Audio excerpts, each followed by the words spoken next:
Guys, welcome back to my channel. আজকে চলে এসেছি আবার নতুন একটি গল্প নিয়ে। আজকের গল্প আমাদের প্রকৃত বন্ধু হতে শেখাবে। তো দেরি না করে শুরু করা যাক। আজকের গল্পের নাম হলো হাতি এবং ইঁদুরগুলি। একটি গ্রামে একবার একটি বড় ভূমিকম্পে সমস্ত বাড়িঘর ভেঙে যাওয়ায় সেখানকার মানুষজন গ্রাম ছেড়ে চলে গেল। যাই হোক, সেখানকার ইঁদুরগুলো ঠিক করলো তারা সেই গ্রামেই থাকবে এবং সেখানে বাড়ি বানাবে। সেই গ্রামের উপকণ্ঠে একটি হ্রদ ছিল। সেখানে হাতির পাল স্নান করে জল পান করতে আসতো। গ্রামের মধ্যে দিয়ে যেতে গিয়ে হাতির পাল ইঁদুরদের পদদলিত করত। এই দেখে ইঁদুরদের রাজা ঠিক করলো তিনি হাতির সাথে কথা বলবেন। তিনি তাদের বললেন, হে হাতিগণ, আপনারা যখন গ্রামের মধ্য দিয়ে ভ্রমণ করেন তখন অনেক ইঁদুর পদদলিত হয়।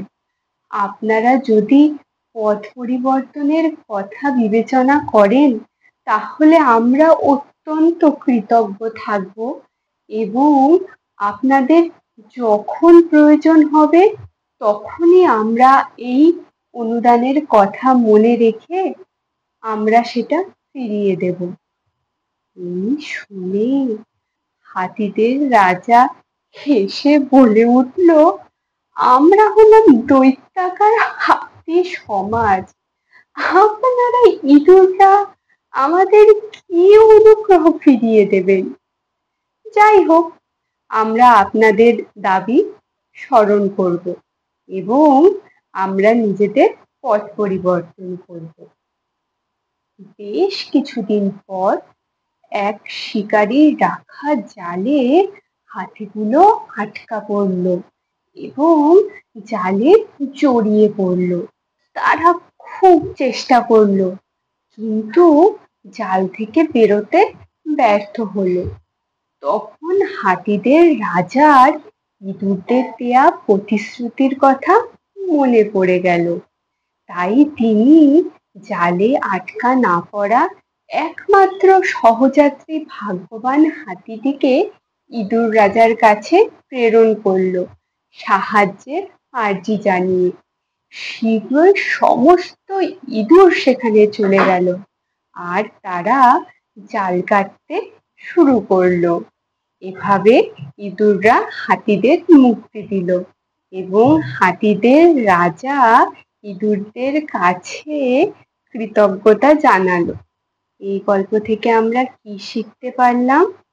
এই গল্প থেকে আমরা শিখতে পারলাম বিপদের বন্ধুই হলো আসল বন্ধু। সর্বদা মানুষের প্রতি সদয় থাকো এবং সহৃদয় মানুষের প্রতি কৃতজ্ঞ থাকো। নমস্কার। কেমন লাগলো আজকের ভিডিও কমেন্টে লিখে জানান। আর হ্যাঁ, আপনাদের কি মনে হয় আজকের দিনে প্রকৃত বন্ধু পাওয়া খুব ইজি নাকি প্রকৃত বন্ধু পাওয়া খুবই দুর্লভ? I think the answer is very obvious. তবুও আমি আপনাদের কাছ থেকে জানতে চাই, কমেন্টে অ্যান্সারটা লিখে জানান। আজকের মতো এটুকুই, টাটা।